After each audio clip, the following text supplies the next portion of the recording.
están? De vuelta, me vieron hace un ratito Recording ya, in pero progress.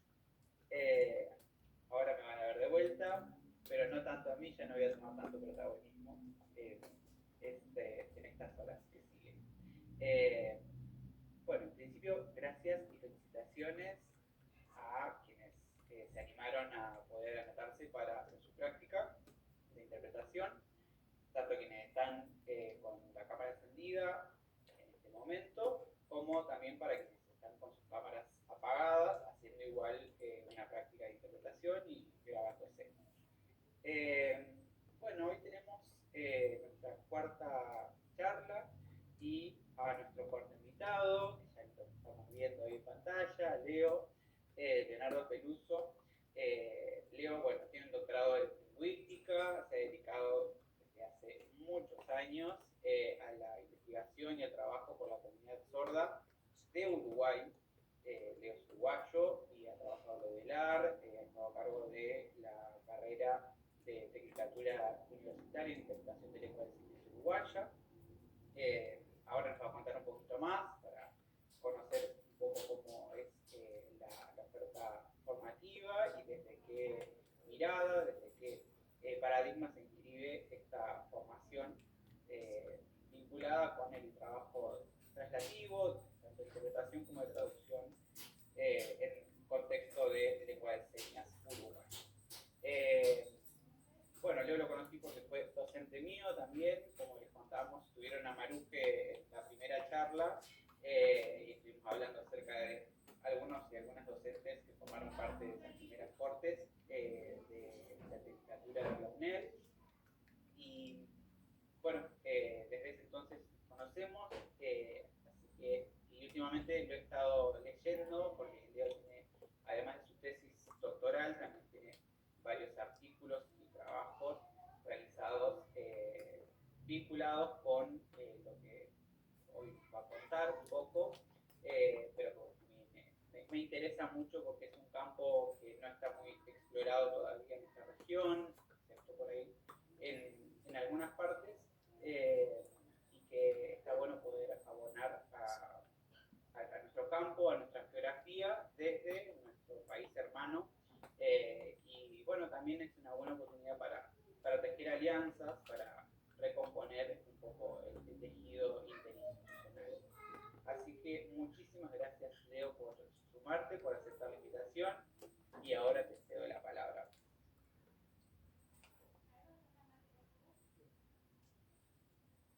¿Estás muteado, Leo? Perdón, estaba desmuteado. Bueno, muchas gracias por invitarme.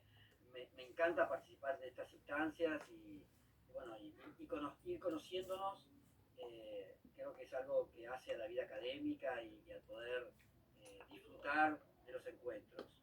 Así que bueno, Gabriel, te agradezco enormemente hacerme como partícipe de estas instancias y bueno, espero estar a la altura de lo que se espera. Sí, nos conocimos, ¿cierto?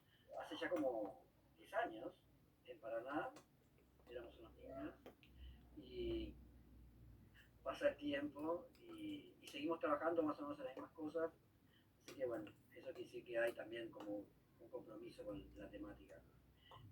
Bueno, Gabriel me invitó a hablar un poco de lo que he venido investigando en los últimos tiempos, que tiene que ver con la relación de las comunidades sordas con la escritura. A mí particularmente me interesaba ese tema de las relaciones de la comunidad sorda con la escritura y de alguna manera esta idea de la pregunta, ¿no? Los sordos escriben, cómo escriben, qué les interesa escribir,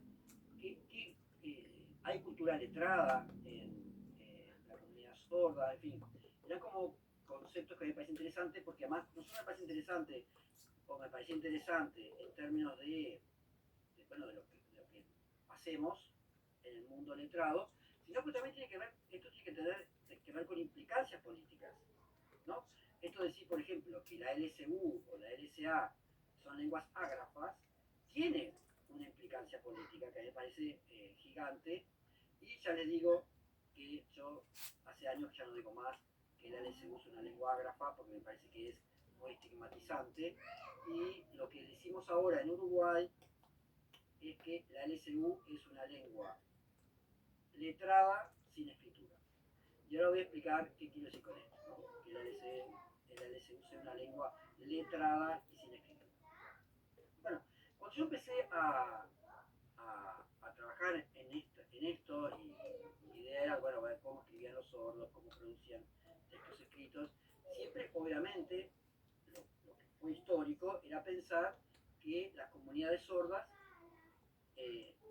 su textualidad escrita iba a estar vinculada a el español, en el caso de las comunidades sordas que habitan estos territorios hablantes mayoritariamente de español. Entonces, siempre se pensaba, bueno, esta era la hipótesis, lo que se sostenía y lo que sostuvo toda la educación bilingüe hasta hace poco, por no ser en Uruguay. Esta idea de que las comunidades sordas hablan en lengua de señas en la oralidad, pero que a la hora de la parte letrada y de escritura, bueno, tenían que escribir en español. Siempre se pensó esta extrema distribución funcional de lenguas para las comunidades sordas, por la cual esta distribución decía así: en la oralidad, lengua de señas; en la escritura, lengua oral. Entonces, bueno, de alguna manera estamos pensando en lengua de señas ágrafas y culturas letradas en torno a una lengua oral. O sea, no nos imaginábamos la posibilidad de una cultura letrada en torno a la lengua de señas. Y así se consolidó el bilingüismo. Y yo creo que en muchas zonas así sigue manejándose el bilingüismo. Yo creo que es una visión del bilingüismo bastante, que fue muy importante en una época, pero que ahora que habría que transitar hacia nuevas visiones sobre el bilingüismo o la educación bilingüe para las personas jóvenes. Entonces, ahí yo me puse a pensar, bueno, ahí empecé en la investigación, bla, bla, bla, y ahí la idea era, entonces, en esa época, bueno, un poquito para atrás, en esa época empezó el impacto, estoy hablando de los 2008, 2006, el impacto y la generalización que tuvo el hecho de que cada persona tuviera un celular con cámara y videocámara. Y empezó el WhatsApp y empezamos a ver, la comunidad sorda empezó a adoptar las grabaciones como una forma privilegiada para generar sus textos en lengua de señas y compartirlos. Entonces ahí yo me empecé a preguntar, me acuerdo que creo que tipo un trabajo en 2006 por ahí, yo me preguntaba, entonces, las grabaciones, las videograbaciones, ¿son la escritura de las comunidades sordas? Esa es mi pregunta. Mi respuesta ya le voy a decir que no, pero me llevó tiempo para pensarlo. Entonces, ¿por qué sí y por qué no? Bueno, primero, entonces mis primeros trabajos tenían que ver con esa idea, ¿no? De la escritura como, perdón, que las videograbaciones como la escritura de los sordos. Entonces, acá, bueno, lo primero que uno se pregunta, para poder pensar esto y poder como analizarlo y decir por qué sí o por qué no, uno se pregunta, bueno, ¿qué características tiene la escritura? ¿Alguna vez se pusieron a pensar qué características tiene la escritura? ¿Qué es la escritura?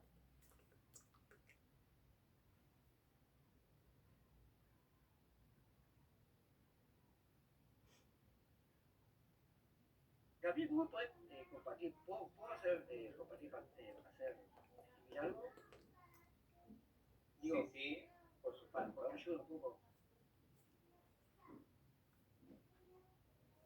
Ahora te ponemos como Podés cojos. compartir pantalla ahí abajo, en el verde. Ahí dice compartir muchas personas al mismo tiempo y ya me habilitas. Sí, listo. Bárbaro.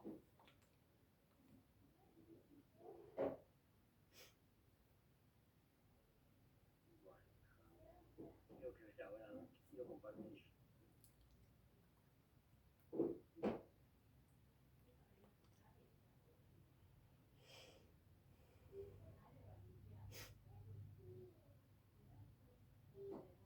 Bueno, entonces, acá lo primero que uno se pregunta, bueno, ¿qué es la escritura?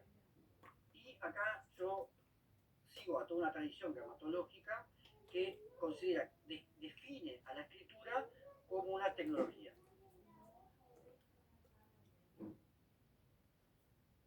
lo que hace la escritura como tecnología? O sea, el ser humano no nace con la escritura. Las comunidades humanas no nacen con la escritura. Nacen con el lenguaje, pero no con la escritura. Recording stopped. Entonces, Recording in progress. los seres humanos no nacemos con la escritura, nacemos con la posibilidad de hablar, obviamente, pero no con la escritura. La escritura es una invención humana, como puede ser la rueda, el martillo, etc. Son tecnologías. ¿Y qué es lo que hace la tecnología? La tecnología escrita, cuando se aplica a un texto, ¿qué es lo que hace? Hace, como plantea un autor que se llama Samson, dos propiedades del texto, que es la permanencia y la objetivación. Esas son como dos claras propiedades de la escritura: permanencia y objetivación. Es decir, yo aplico la tecnología escrita y hago que el texto se vuelva un texto permanente. ¿Qué dice que el texto es permanente? Que el texto queda fijado. Yo el texto que estoy haciendo ahora, salvo porque se está grabando, y es una tecnología justamente que hace que el texto va a permanecer, pero si no se estuviera grabando, esto que yo estoy diciendo está desapareciendo en el propio instante del decir. Voy diciendo y va desapareciendo. En cambio, si yo aplico una tecnología como la escritura, lo que hago es, al texto lo hago permanente. ¿Qué quiere decir que lo hago permanente? Quiere decir que queda fijado y que puede ser posteriormente consumido. O sea, queda ahí fijado y yo puedo ir 2 años después, 5 años después, 5 siglos después, puedo leer ahora lo que escribió Shakespeare en el 1500, o en el 1400, ni sé cuándo lo escribió. Entonces, eso es lo que produce esta tecnología. Y lo otro que produce esta tecnología es que transforma el texto en un objeto. Esto hace a un cambio totalmente de la experiencia que tenemos los humanos con nuestros textos. Porque cuando el texto es evanescente, que no es un objeto, yo no tengo manera de analizarlo, manera de verlo, manera de entender cómo son sus unidades. Simplemente el texto está ahí y se va yendo. Imagínense que yo les dijera, bueno, hagan un análisis gramatical de los verbos que yo usé en las 2 oraciones anteriores. ¿Podrían hacerlo? Claro que no podrían, no se acuerdan de las oraciones que dije. ¿Por qué? Porque el texto es evanescente, no se transformó en un objeto. Entonces, en el momento que el texto se vuelve un objeto, ahí es que yo puedo realmente verlo, ver sus unidades, ver las palabras, ver los verbos, ver la sintaxis.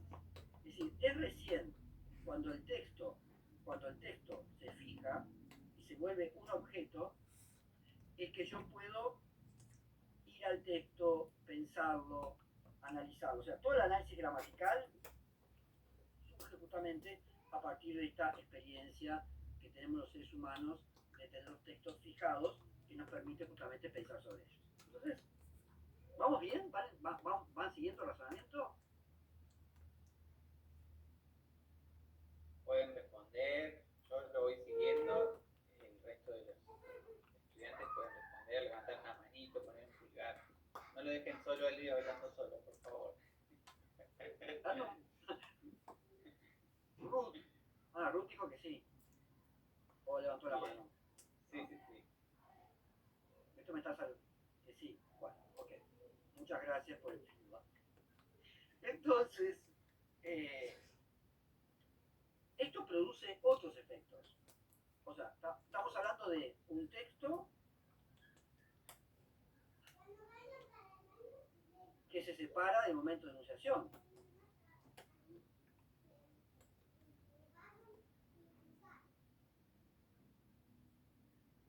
Es decir, se descontextualiza como texto. Es decir, por ejemplo, yo digo, saca eso de ahí. Si yo digo saca eso de ahí, vos para entender lo que estoy diciendo, tenés que entender de qué estoy hablando, qué es lo que hay que sacar, a quién va dirigido, de dónde hay que sacarlo. En cambio yo digo, para escribir eso, tendría que decir, por ejemplo, estoy acá a la mesa, sentado con mi esposo, y le pido que saque la olla caliente que veo que está rompiendo la mesa de madera tan linda que tenemos. Entonces, al separar el texto del momento de enunciación, yo necesito desarrollar una sintaxis mucho más potente. Porque yo sacar eso de ahí, mi texto está compartiendo significados con el contexto físico. Si yo tengo que sacar eso del contexto físico y volverlo un texto escrito de verdad, tengo que aclarar todas las coordenadas. ¿Dónde estoy? ¿A quién se lo estoy pidiendo? ¿Qué estoy pidiendo que saque? ¿Y que sacar de dónde? Algo que no dirían si estuviera en la oralidad, porque no necesito, sería aburridísimo. Yo voy, en vez de decir sacazo de ahí, le digo a mi esposo, mira, eso es la olla, que estoy hablando de la olla, y te pido a vos que saques la olla de ahí, de arriba de la mesa. O sea, uno no habla así. ¿Por qué? Porque uno cuando habla oralmente, uno articula el contexto con la sintaxis. En cambio, cuando uno descontextualiza el texto, uno ahí tiene que desarrollar una sintaxis muy poderosa para poder decir sintácticamente lo que no estoy diciendo contextualmente. ¿Está claro esto? Entonces ahí se desarrolla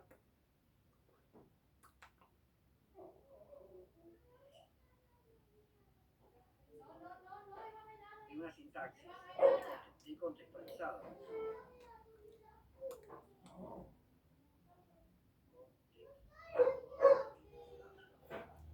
¿Está claro esto? Esto lo plantea un autor, ¿no? Él habla del polo pragmático y polo sintáctico, que cuando hablamos, de alguna manera hablamos en el polo pragmático y cuando escribimos en el polo sintáctico. Y esto es muy interesante porque la definición de la escritura, los seres humanos, cuando vamos a escolarizarnos, nosotros estamos inmersos en el polo pragmático. Solo hablamos. Y una cosa que tiene que ver con la inversión en lo que sería la cultura letrada y las prácticas letradas es justamente aprender a construir textos en el modo sintáctico. O sea, pasar de sacar eso de ahí a todo lo que dice. ¿Está claro esto? Bien. Si tienen dudas, por favor, pregúntenme. Cuando callan es que entienden. A mí me asusta. Bien. Bueno, entonces, otros elementos que aparecen acá es, por ejemplo, la función metalingüística.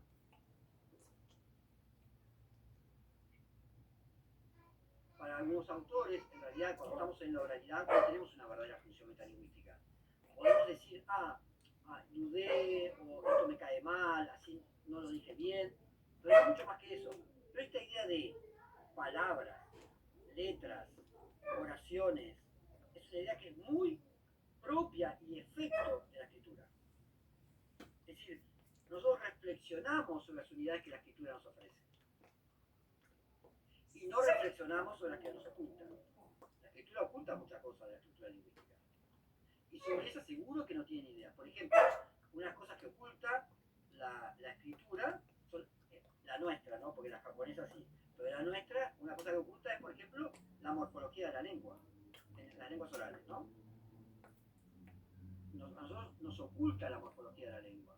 Por lo tanto, es muy difícil que un hispanohablante o una hispanohablante reflexione sobre el nivel morfológico. Para cualquier hablante que no tenga mucha reflexión gramatical, de las letras pasamos a la palabra, porque es lo que nos muestra la escritura. Pero hay la morfología, que es algo intermedio entre la letra y la palabra, eso no te lo muestra la escritura. Por lo tanto, es difícil que podamos reflexionar. Entonces, hay un desarrollo del metalenguaje que está vinculado a lo que la escritura nos muestra y que luego se potencia con el desarrollo de las gramáticas descriptivas, de los diccionarios, etc. Que las gramáticas descriptivas y los diccionarios trabajan a partir de la escritura. Es decir, tiene que ver con el desarrollo que permite la escritura. Que es una tecnología que lo que hace es hacer explícitas las unidades de la lengua. Otro elemento que la escritura produce es lo que llamaríamos la interpretación. ¿Qué es la interpretación? La interpretación, de esta perspectiva, quiere decir que es una actividad diferente la que yo hago cuando estoy con alguien y ese alguien me cuenta algo. Entonces, su texto es parte de ese alguien. Y yo le puedo preguntar a ese alguien y puedo compartir con ese alguien la construcción de significados. Porque el texto está unido a una persona. En cambio, los sujetos letrados tenemos digamos que contactar con los textos, pero no con las personas que lo dijeron. Ya no tengo más a las personas. Es algo muy impactante para niñas y niños cuando se escolarizan. Esta idea de que ya no están ante personas que dicen textos, sino que están solamente ante textos. Y ahí cuando aparece esta idea de interpretación. Yo tengo que interpretar el texto en soledad. No tengo más a quien lo dijo. Es más, yo por ejemplo, cuando leo uno de mis textos, ya ni siquiera son míos. Y me acuerdo cuando lo escribí, y me acuerdo qué cabeza tenía en el momento que lo escribí. Y yo, cuando leo un texto mío, tengo la misma sensación que cuando leo un texto de otra persona. Porque ya el texto se ajeniza de la persona que lo dijo, ya no le pertenece más. Entonces, en la cultura letrada no contactamos con personas diciendo textos, sino que contactamos con textos, sin personas.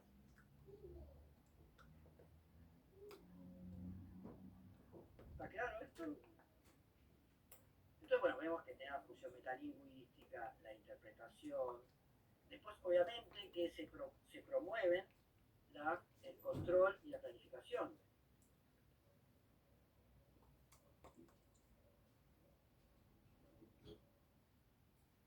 Es muy difícil controlar y planificar lo que uno dice. En cambio, es muy simple cuando uno escribe. Cuando uno escribe, uno puede planificar lo que va a escribir. Tal vez, por ejemplo, yo ahora ya no planifiqué nada de lo que voy a decir ahora, pero más o menos sé lo que voy a decir. O sea que tengo una planificación histórica en mi cabeza. Pero probablemente esta noche, después de acá, voy a ir a un restaurante a verme con amigas y amigos y no voy a planificar lo que voy a decir, lo voy a decir.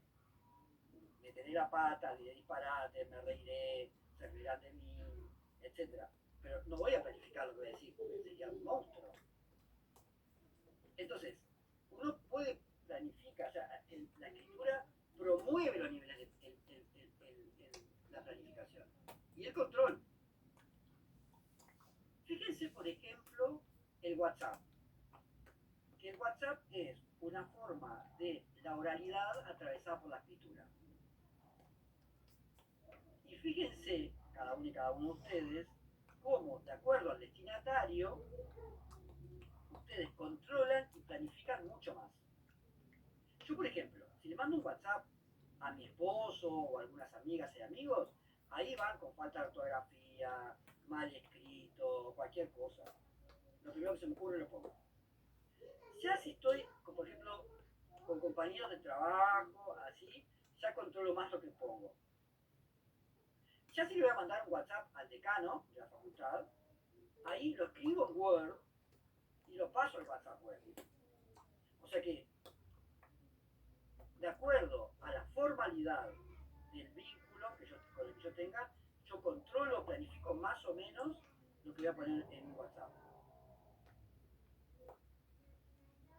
Porque el WhatsApp es la oralidad atravesada por la escritura. Y eso, cuando está la escritura presente, siempre impacta. No puede dejar de impactar, porque es una tecnología que todo lo impacta. Entonces vemos, bueno, permanencia, objetivación, se separa en el momento de enunciación, desarrollo de una sintaxis descontextualizada, función metalingüística, interpretación, control y planificación. Eso es como, de alguna manera, a grandes rasgos, los efectos que tiene la escritura sobre, digamos, la textualidad, los textos o la construcción del texto. Obviamente que hay otros, ¿no? Como por ejemplo la amplificación de la memoria.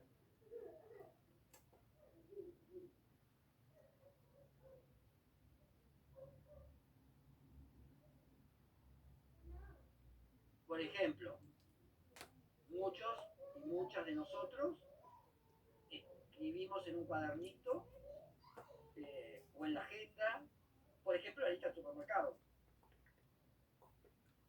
porque nos genera mucho trabajo y de alguna manera acapara nuestra memoria a corto plazo tener que acordarnos de la lista del supermercado o tener que acordarnos de las actividades de la semana. Por ejemplo, yo no llevo agenda y eso me estresa un poco. A veces quedo tan estresado que me levanto y escribo todo lo que se me ocurre que tengo que hacer. Y ahí ya quedo liberado, porque ahí quedo sujeto a lo que escribí. Por ejemplo, hoy no tenía ni idea que tenía que dar esto acá. Si Gabriel no me hubiera mandado un WhatsApp para avisarme, pero ni me acordaba, pero nada. Entonces es así, porque yo tengo esa mala costumbre. Pero sí hago listas de supermercado. Y eso, a veces tampoco las hago. Bueno, sí, depende. Pero, o sea, amplifica la memoria. ¿Está claro esto? Bien. Entonces la pregunta que acá yo hago es, los videos o los audios para los oyentes, los videos, las grabaciones en términos en generales, ¿comparten estas propiedades? ¿Hacen que el texto sea un objeto permanente? Sí. O sea, permanencia y objetivación están. ¿Hace que el texto se separe en el momento de enunciación? Sí. Porque yo grabé un texto y yo puedo ver el texto un año después, 5 años después, 20 años después, 100 años después. ¿Se desarrolla una sintaxis descontextualizada? Y claro, porque en realidad cuando yo grabo un texto tengo que tener en cuenta que en realidad quien lo va a ver no comparte mi aquí y ahora. Por lo tanto, tengo que construir una sintaxis donde todo se diga sintácticamente. No puedo hacer uso de elementos contextuales porque no los están. ¿Se desarrolla la función metalingüística? Y sí, porque en la medida que yo veo un texto, puedo analizarlo, puedo trabajarlo, puedo ver sus unidades, puedo pensar sobre el texto. Se desarrolla la interpretación, también se desarrolla la interpretación, porque yo ya no tengo más a la persona que grabó el texto. Tengo el texto nada más. Y yo en mi soledad tengo que dar cuenta de ese texto. ¿Hay control y planificación? Hay control y planificación. Porque yo, cuando hago una videograbación o una audiograbación, yo planifico, puedo hacer una macroestructura, puedo hacerme un guión, puedo grabar a partir del guión que hice y amplificar la memoria, bueno, sí también, aunque por las investigaciones que hemos hecho, en general no se utilizan las videograbaciones para esta actividad, tanto. Sí que amplifica la memoria porque, digamos, la información queda fijada, pero es raro que alguien haga una lista de supermercado videograbándola o audiograbándola. En general, la lista de supermercado y la agenda se llevan más por la escritura que por los videos, lo cual no quiere decir que no se pueda, ¿no? Entonces, hasta acá, ¿cómo vamos con mi razonamiento? Ya vamos y 38.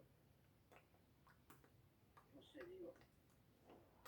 Sí. De tiempo estamos ahí ya unos minutos, ya podemos ir cerrando. Y lo otro que me dicen es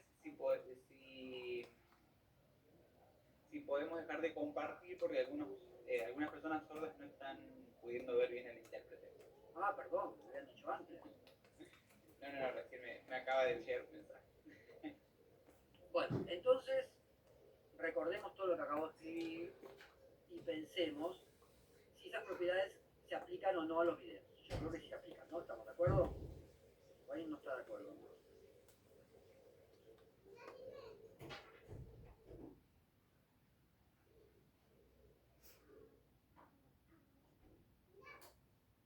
Mauro. Ah, Mauro que sí, que sí. No, en realidad tengo una pregunta. Porque el ítem que desarrolla relacionado con la...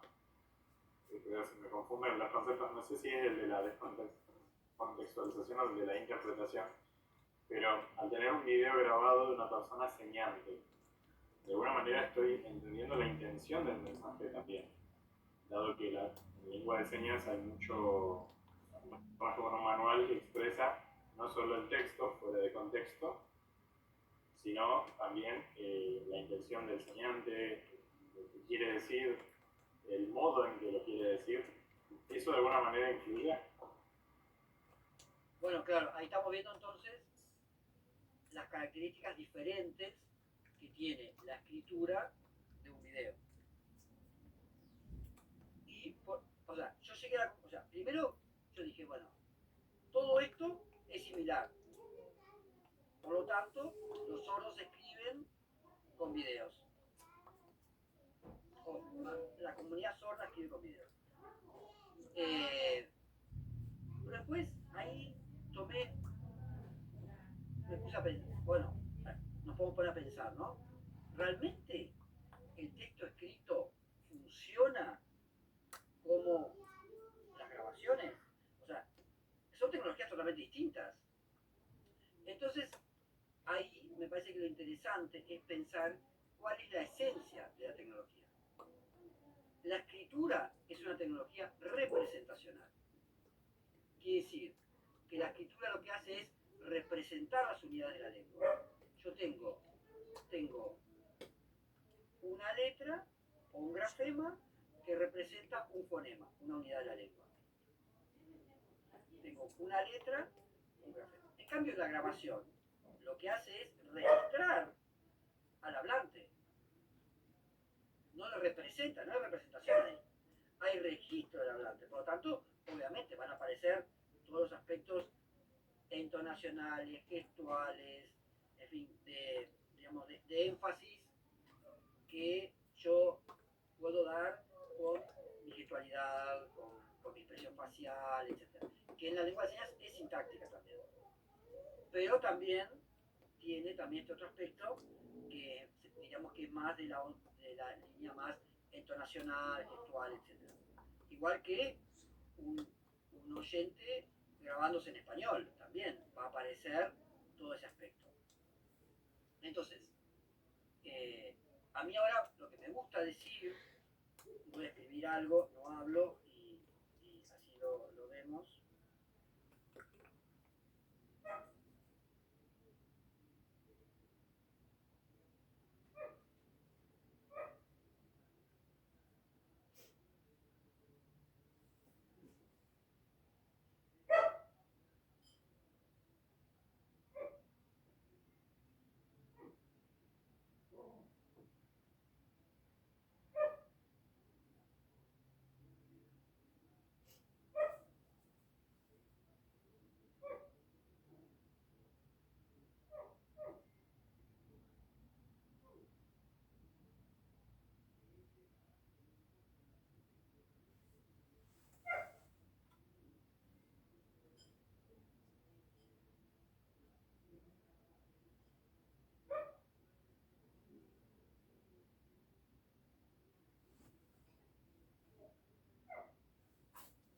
A mí me gusta más decir